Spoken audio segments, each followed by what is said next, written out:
in the shifting landscape of early 17th century North America, where empires clashed and cultures collided. Specific figures emerged not just as participants but as architects of the future. Episode 6, The Point of No Return, turns its focus to one such leader, Membertou, the Grand Chief of the mighty tribe. His story is a masterful study in political acumen, spiritual influence, and the complex art of cross-cultural alliance, offering a vital indigenous perspective on the dawn of French Acadia. Membertou was the Sagamore, or Grand Chief, of the Micmac people in the region surrounding Port. French chroniclers of the time, like Marc Lescarbot, depicted him as an elder statesman of immense authority, claiming he was well over 100 years old. While this age was likely an exaggeration meant to emphasize his wisdom and stature, it speaks to the profound respect he commanded. He was not merely a local leader. His influence was felt across the Wabanaki Confederacy. As the wise sage, he held the power of life and death, and, most importantly, alliance. His word carried the weight of generations, and his decisions would shape the destiny of his people and the fledgling French colony alike. This brings us to the essential alliance he forged with the French. When Samuel de Champlain and the Sieur de Poutrincourt established their settlement at they were entering a land that was not empty, but was the ancestral home of the Micmac. Their very survival depended on the goodwill and support of Membertou and his people. The Micmac provided newcomers with critical aid, including food during harsh winters, knowledge of the local environment for hunting and navigation, and protection from rivals. This was not an act of simple charity, but a strategic partnership. Membertou recognized the benefits of an alliance with the French, seeing them as valuable partners in trade for European goods and as allies in regional conflicts.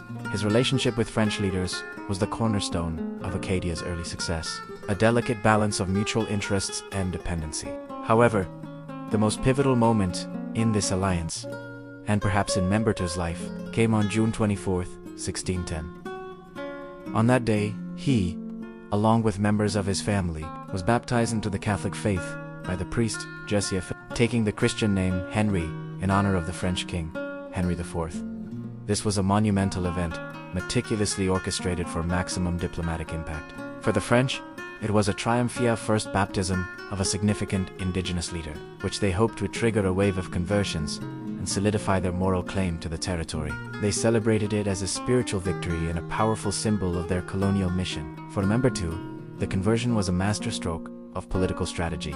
By embracing the religion of his allies, he cemented his bond with the French crown in the most profound way possible, elevating his status and ensuring his people remained indispensable partners. It was a public declaration that intertwined the fate of the Micmac with that of France, securing his position and influence in a rapidly changing world. This act cannot be separated from his existing spiritual role within his own community. Before his conversion, French sources describe Membertou as an Otmine, or shaman, a respected spiritual leader known for his healing abilities and prophetic insights. His baptism did not erase this identity, but rather laid a new one upon it, merging his traditional spiritual authority with the power symbolized by the Christian cross. It was a complex and controversial decision, but one that demonstrated his keen understanding of power and diplomacy. Membertou's story is a powerful reminder that the history of this era was not simply one of European conquest, but of dynamic interaction, negotiation, and strategic maneuvering by indigenous leaders. He was a powerful Sagamore,